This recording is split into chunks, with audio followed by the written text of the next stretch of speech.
So மூசா நபியோடைய வரலாறு ரொம்ப எக்ஸ்டென்சிவா வருதுங்க. விசாலமாக, விரிவாக வருது குரான்ல. பல சூறாக்கள்ல அது வருது. குறிப்பாக கசஸுடைய 22லிருந்து 28வது ஆயத்து வரைக்கும் நம்ம படிக்கும்போது, அதை ஆழ்ந்து ததப்புர் செய்யும்போது, அது வந்து இஸ்லாமிய பொருளாதார சமநிலையை நம்ம காட்டுதுன்னு சொல்லலாங்க. மேலும் நவீன கால குழப்பங்கள், குறிப்பாக பொருளாதார ரீதியாக இந்த கம்யூனிசம், கேபிட்டலிசம், ராடிக்கல் ஃபெமினிசம் சொல்லக்கூடிய பெண்ணியம், பொருள் முதல்வாதம் இது எல்லாத்துக்கும் அது மறுப்பு குடுக்குது என்று சொல்லலாங்க. இஸ்லாம் வந்து தனிநபர் சொத்துரிமையை அங்கீகரிக்குது. அதே நேரத்துல சொத்து சம்பாதிக்கிறதுக்கும், செலவழிக்கிறதுக்கும், அதை வந்து சொத்தை வளர்ப்பதற்கும் விதிமுறைகள வச்சிருக்குங்க. தனிநபருடைய உரிமைக்கும், சமூகத்துடைய உரிமைக்கும் இடையில சமநிலையை ஏற்படுத்தியிருக்கு. ஸோ வந்து இந்த கொள்கை சூரத்துல் கசஸுடைய 22லேருந்து 28 வசனங்கள நம்ம பார்க்கலாம். முதலாவது உழைப்பின் மூலமாக வரக்கூடிய வாழ்வாதாரம். ஃபசகா லஹுமா சும்ம தவல்லா இல தில்லி என்று நம்ம பார்க்குறோம். மூசா அலைஹிஸ்ஸலாம் அவங்களுக்காக அவங்களுடைய ஆடுகளுக்கு தண்ணீர் புகட்டி விட்டு நிழலுக்கு போய் உட்காந்துட்டாங்க.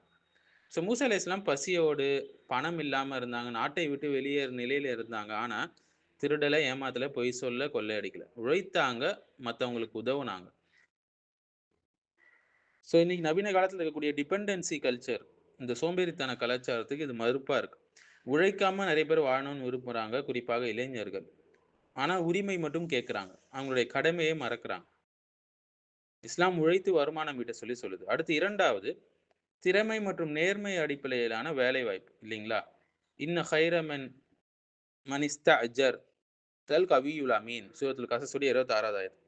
வேலைக்கு அமர்த்துபவர்கள்ல சிறந்தவர் பலமுள்ளவரும் நம்பிக்கையுரியவரும் ஆவார் என்று அந்த பெண்மணி சொல்றாங்க. இவரை வேலைக்கு அமர்த்தலாம் என்று.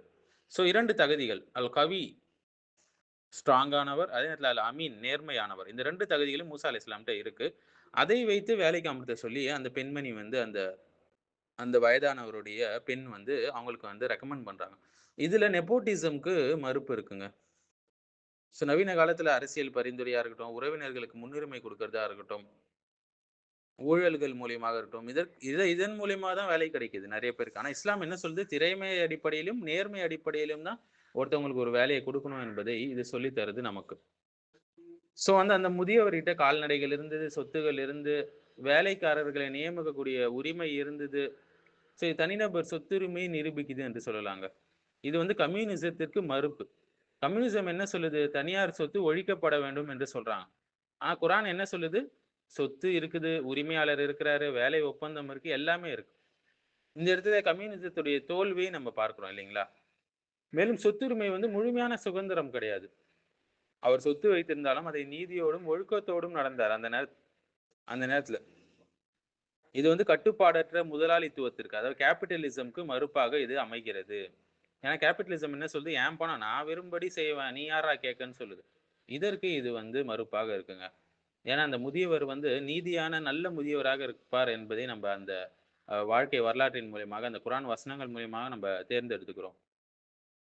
ஸோ இஸ்லாம் கூறுவது என்னன்னா, ஜகாத், சதக்கா, வட்டி தடை அதுல, ஏமாற்றுதல் தடை இருக்கு, பதுக்கல் தடை இருக்கு. ஸோ முதலாளித்துவத்திற்கும், கம்யூனிசத்திற்கும் இடையிலான இஸ்லாமிய சமநிலையை நம்ம இங்க பார்க்கலாம். மேலும் தெளிவான ஒப்பந்தம் போடுறாங்க. இன்னி உரீது அன் உன்கிஹக இஹ்தா இப்னதைய ஹாதைனி அலா அன் தஅஜுரனி ஸமானிய ஹிஜஜின். என் 2 மகள்கள்ல ஒருவரை உமக்கு நான் திருமணம் செய்து வைக்க விரும்புறேன். நீங்க வந்து 8 ஆண்டுகள் வந்து என்னிடம் வேலை செய்யணும் என்று ஒப்பந்தம் போடுறாரு. தெளிவான ஒப்பந்தம். இருவரும் சம்மதித்து ஏற்றுக்கொண்ட ஒப்பந்தம். நிபந்தனைகள் வெளிப்படையா இருக்கு. இது வந்து நவீன காலத்துல இருக்கக்கூடிய பொருளாதார சுரண்டலுக்கு மறுப்பாக இருக்குங்க. இன்னைக்கு பார்க்கலாம் நெறைய ஹிட்டன் டாக்குமெண்ட்ஸு படிச்சாலும் புரியாது. பக்கம் பக்கமா கையெழுத்து போட வைக்கிறாங்க. மறைக்கப்பட்ட நிபந்தனைகள் இருக்கு. வட்டி வலைகள் இருக்கு. எக்ஸ்ட்ரா சார்ஜ்ன்ற பேர்ல ஃபீஸ் போடுறானுங்க. மோசடி ஒப்பந்தங்கள் இருக்கு. எல்லாமே இருக்கு. ஆர் சப்ஜெக்ட் டூ மார்க்கெட் ரிஸ்க்ன்னு மக்களுக்கு புரியாத அளவுக்கு என்ன சொல்றான்? ஆட் ஃபிலிம்ஸ்லாம் போடுறான்.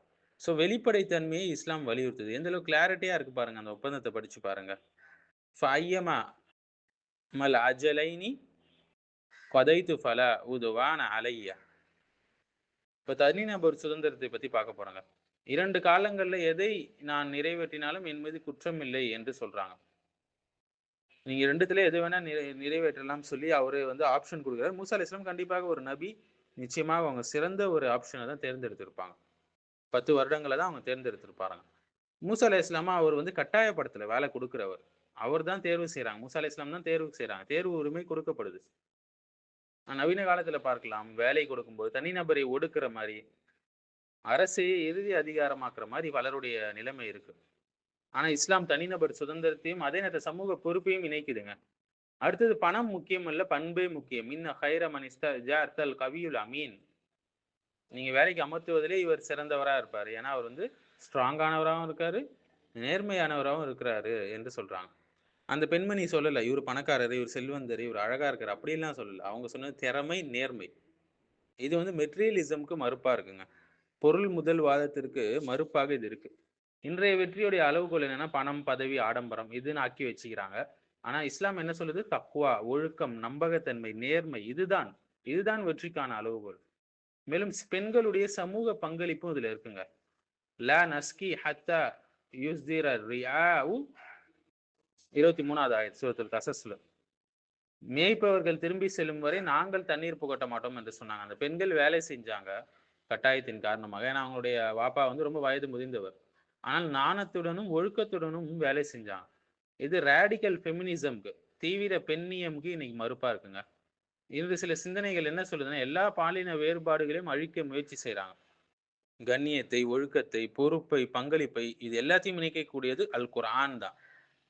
பெண்கள் வேலைக்கு செல்லணும். ஆனால் எப்படிப்பட்ட வேலையா இருக்கணும்? கண்ணியமா இருக்கணும். ஆண், பெண் ஃப்ரீ மிக்சிங் இருக்கக்கூடாது. இன்னும் நெறைய விஷயங்கள் இருக்கு. அந்த பெண்கள் தள்ளி நிக்கிறாங்க. அந்த ஆண்கள் கூட்டத்திலிருந்து. அடுத்தது இறுதியாக அல்லாஹ்வின் மீது தவக்குல் முயற்சி. ரப்பினி லிமா அன்ஸல்த இலைய மின் கைரின் ஃபகீர் என்று செய்றாங்க. எல்லாம் நீ இன்னைக்கு எந்த ஒரு அருள் செஞ்சாலும் அதன்பால் நான் தேவையுடையவனாக இருக்கிறேன்னு சொல்றாங்க. ரொம்ப தேவையுடையவனா இருக்கிறேன்னு சொல்றாங்க. மூசா அலைஹிஸ்ஸலாம் முயற்சி செஞ்சாங்க, துவா செஞ்சாங்க. பிறகு அல்லாஹ் உடனே கடகடன்னு உணவு, வேலை, குடும்பம், பாதுகாப்பு எல்லாத்தையும் இறக்குறான். நிழல் இல்லாம இருந்தாங்க. அவங்களுக்கு ஒரு வீட்டை குடுக்குறான், நிழலை குடுக்குறான், பாதுகாப்பை குடுக்குறான். எல்லாத்தையும் குடுக்குறான். இப்படிதாங்க நம்ம வந்து மத்தவங்களுக்கு உதவணும்னா, அவங்களுடைய நன்றியை நம்ம எதிர்பார்க்கக் கூடாது. அல்லாஹ்வுக்காக செஞ்சோம்னு சொல்லிட்டு அடுத்த வேலைய பார்க்க போயிடணும். இது வந்து நாத்திக பொருளாதார சிந்தனைக்கு மறுப்பாக இருக்கு. அந்த செக்யூலர் மெட்டீரியலிசம் என்ன சொல்லுதுன்னா, பணம் தான் வாழ்க்கையுடைய நோக்கம் என்று சொல்லுது. ஆனா குர்ஆன் என்ன சொல்லுது? பணம் ஒரு கருவி, வாழ்க்கையுடைய நோக்கம் இல்ல என்பதை நமக்கு சொல்லிக் குடுக்குது. சூரத்துல் கஸஸ் வந்து குறிப்பாக 22லேருந்து 28வது ஆயத்து வரைக்கும் நம்ம பார்க்கலாம். தனிநபர் சொத்துரிமை, உழைப்புடைய மதிப்பு, நேர்மையான தொழில், ஒப்பந்தத்துடைய நீதி, சமூக பொறுப்பு, ஒழுக்கமான பொருளாதாரம் இது எல்லாத்தையும் நமக்கு சொல்லிக் குடுக்குது. அதே நேரத்துல இந்த வசனங்கள் கம்யூனிசத்துக்கும், கேபிட்டலிசத்துக்கும், கட்டுப்பாடற்ற கேபிட்டலிசம்க்கும், பொருள் முதல் வாதம் மெட்டீரியலிசம்க்கும், நெப்போட்டிசம்க்கும் எல்லா நவீன கால சிந்தனைக்கும் அழகான மறுப்பு குடுக்குது என்று சொல்லலாங்க.